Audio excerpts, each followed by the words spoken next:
Hey pups, RB here. You know, from watching and looking back at a bunch of other PokeTubers, I took notice that none of them made a video about Pokemon Professors. These Pokemon professionals, as they're also called, may not play a huge part in the games, or as much as they should in the anime or manga, but they're still a prominent part of the series regardless of how big or small their part is in the games, manga, or even the anime. They're what we first see when we start the game, and who we're introduced to at first. Each professor from each region has a different type of study regarding Pokemon. Professor Oak's is the relationship between humans and Pokemon, Elm's is Pokemon breeding, Birch's study is habits, Rowan's is evolution and form of change, Juniper's is Pokemon origins, Sycamore's studies involve Mega Evolution, Kukui's studies Pokemon moves, Mongolia's study involves Dynamax, while Sonya's the entire Galar region's history.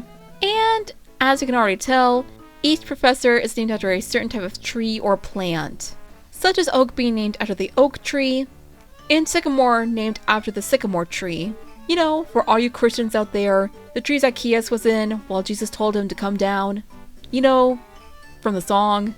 I grew up in a Christian household, and only know that song from my Sunday school days and from VeggieTales sing-along CDs. Which begs the question, why are all these professors named after trees? Well, according to the research I've done and found on PokemonDB.net, trees are often seen as a symbol of wisdom, and professors are supposed to guide and teach us on our journeys in the Pokemon world, symbolizing experience and wisdom. So that answers that question for any of you wondering. But there's not just the professors in the game like Professor Oak and onward. There's also in-anime professors like Professor Ivy, who studies regional differences, and Professor Caroline, who's also Cynthia's grandmother, and researches Sinnoh's time-space legends. But what about the manga? Well, there's one solely from the manga, from the Hoenn chapters, up to the Sinnoh chapters in Pokemon Adventures. Professor Yazin, I think that's how you pronounce her name, I'm not entirely sure. Long story short, she attempted a project to create a green orb to summon Rayquaza, and it ended in a terrible accident. She was later found by one of the gym leaders, Norman, who fought Rayquaza,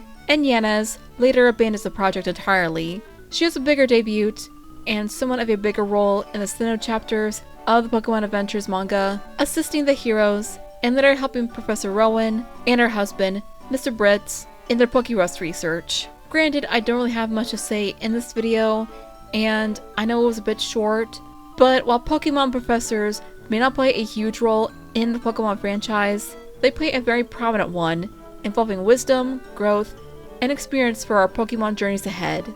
And they're the most important thing when starting a Pokemon journey. Alrighty, while this video was short, it was sweet, simple, and to the point. Comment your favorite Pokemon Professor below. Let me know if you want to see more videos like this. And I'll see you in the next one, pups. Cue the outro. RP is out. Peace!